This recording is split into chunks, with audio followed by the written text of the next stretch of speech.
সকাল। আজকের Python programming class শুরু করছি। আজকে পাইথন প্রোগ্রামিংয়ের বেসিক একটি প্রোগ্রাম নিয়ে ছাত্রদের সাথে আলোচনা করব। তো প্রথমে বলে নিই, আজকে আমরা করব দুটি সংখ্যার মধ্যে যোগফল কীভাবে নির্ণয় করা যায়। তো প্রথমে আমাদেরকে নিতে হবে একটি সংখ্যা। তো সংখ্যাটা আমরা এর একটা সংখ্যা ইনপুট দিয়ে নেব এবং বি এর মাধ্যমে আরেকটি সংখ্যা ইনপুট দিয়ে নেব। তো সামেশন অফ টু নাম্বারস, দুইটা সংখ্যার যোগফল আমরা কীভাবে তৈরি করতে হয় সে সম্পর্কে আমরা বিস্তারিত আলোচনা করব। তো প্রথমে আমরা প্রোগ্রামটি করার জন্য পাইথন সফটওয়্যার ব্যবহার করব। সেখানে আমাদের কোডিং করতে হবে। আমরা ওভারঅল ভিউটা দেখে নিচ্ছি।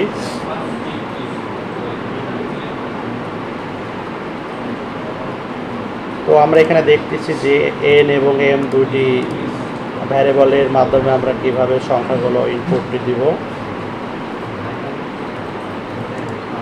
এন্টার ভ্যালু পরে এর জন্য আমরা একটি সংখ্যা ইনপুট দিয়ে নিচ্ছি এবং এম এর জন্য আরেকটি সংখ্যা ইনপুট দিয়ে দিব।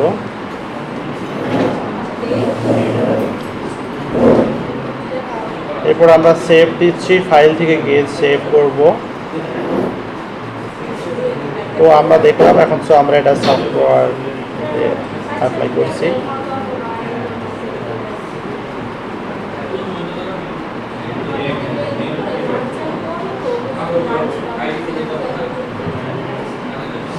আসলে খুবই সহজ একটি প্রোগ্রাম। আমরা প্রথমে এখানে পাইথনের এই প্রোগ্রাম দিয়ে শুরু করি।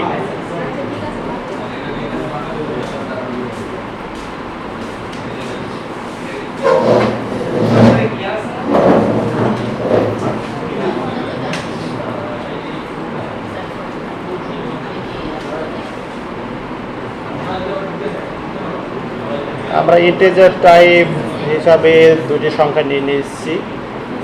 অ্যাকচুয়ালি আমরা কেন ইন্টিজার টাইপ সংখ্যা নিলাম, আমরা ফ্লোট টাইপ নিলে সব থেকে ভালো।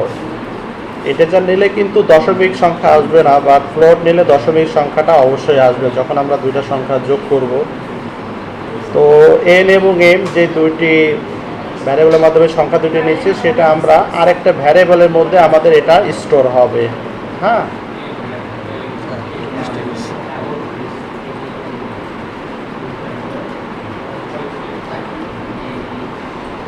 তো আমরা এখানে দেখাচ্ছি যে দুইটি যে সংখ্যা নিলাম এন এবং এম এর মধ্যে, এই দুইটা সংখ্যার যোগফল আমরা পি এর মধ্যে স্টোর হচ্ছে।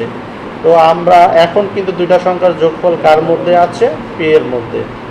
তো পিটাকে আমরা আউটপুটে দেখাতে হবে প্রিন্টের মাধ্যমে, তাহলে আমাদের আউটপুট প্রদর্শন করবে।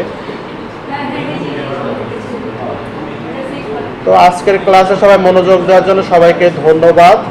ইনশাআল্লাহ নেক্সট ক্লাসে আবার দেখা হবে।